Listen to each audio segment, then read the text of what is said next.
Coming up on Workopolis TV, measuring your emotional quotient, your EQ.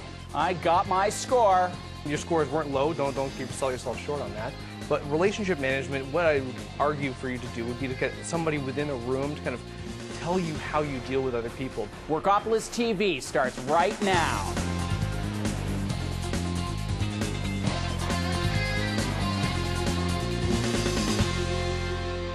Six. Six out of Yeah. I feel very emotionally detached most of the time. I'd say probably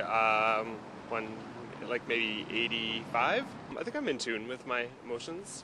I know myself pretty well. I'd say probably around 70 or 80.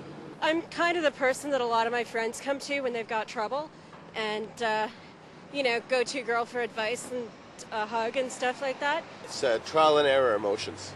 Yeah. Things that work you keep and things that don't work you get rid of. So 70 is a good average, I think, out of 100. I'd say I'd probably be about 50 to 70. I mean, I make some good emotional decisions, but I make a lot of really bad ones. When people talk about IQ or intelligence quotient, they're often talking about a number, 120 or whatever. But you hear the term EQ or emotional quotient bandied about, and they're less likely to talk about scoring it. Today we take a look at the somewhat controversial practice of measuring EQ, how it works, and where my own score came in. Kyle Couch is Vice President, Client Learning Experience at the Beacon Group. Thank you for being here. Thanks for having me. What makes up emotional intelligence? What are we talking about when we use that phrase? Well, there are four factors. First of all, there's the social awareness, so understanding kind of what's going on within the room, and relationship management. That's how you kind of deal with your emotions with other people. But before that, there's your own self-awareness, understanding kind of where your own emotions are, and then there's also your self-management, so how you would be able to kind of control your emotions, whether you're with the people or without people. When someone does an IQ test, they fill in a whole bunch of multiple choices, and it comes up with this number. Yes. How does the EQ testing process work? Well, there's a number of different kind of EQ models, and the one I just described, the four components, was developed by Daniel Goleman about a decade ago now.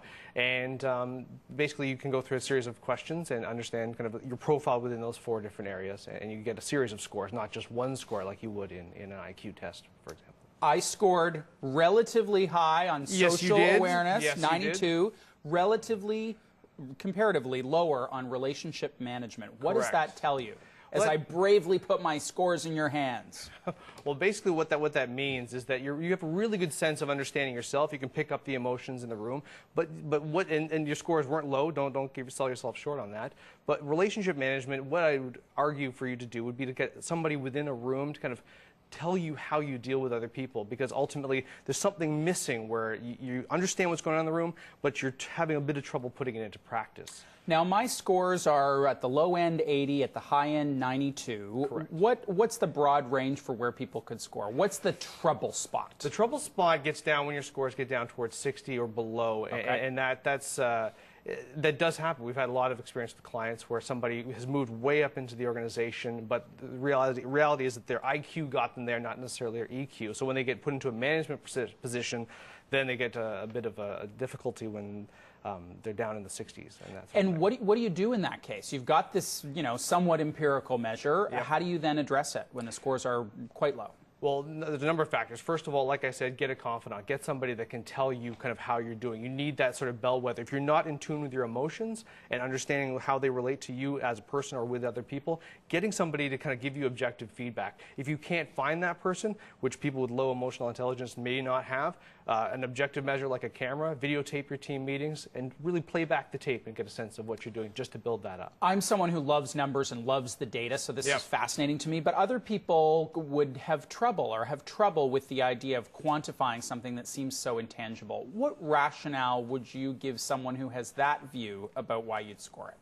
What you're looking for is improvement. So you want to make sure you have some sort of a line in the sand, if you will, because ultimately, if you want to improve, you have to know where you are as a starting point. So giving the number, don't look at the number as a pass or fail grade, just a line in the sand, and you're just trying to move forward. That's the name of the game. What are some of the pitfalls involved in this?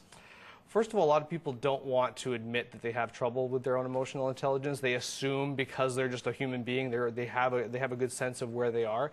So some people tend to take this very negatively, and that shouldn't be the case. The goal, like I've said along, is trying to move yourself forward. So don't take the number seriously, and ultimately don't get so hung up on the fact that maybe your scores are low, and really kind of trust yourself to kind of develop your emotional intelligence. You work with this kind of stuff with clients all the time. Certainly. What is the through line that you see in terms of where people struggle? What's the most common challenge that people have as it relates to EQ? The common challenge that people have is, like I said, is that people get promoted based on IQ type things. And IQ is the what you do, and EQ is the how you do it. So typically what we find is that people, say, well, I'm a C-suite executive, I'm a vice president, and I therefore must have great emotional intelligence, and they have trouble kind of realizing that based on some sort of scores that they aren't actually very good at it. And that could be limiting them. Yes, there's no question. There's no question. Studies have shown that the higher up in an organization you get, in many cases, you just get promoted based on what you have accomplished, and then they find that they're too high up in the organization and just can't deal with the Kyle, people around them. Thanks for coming in. No problem, Bruce. Appreciate it. Kyle Appreciate Couch, Vice President, Client Learning Experience at the Beacon Group.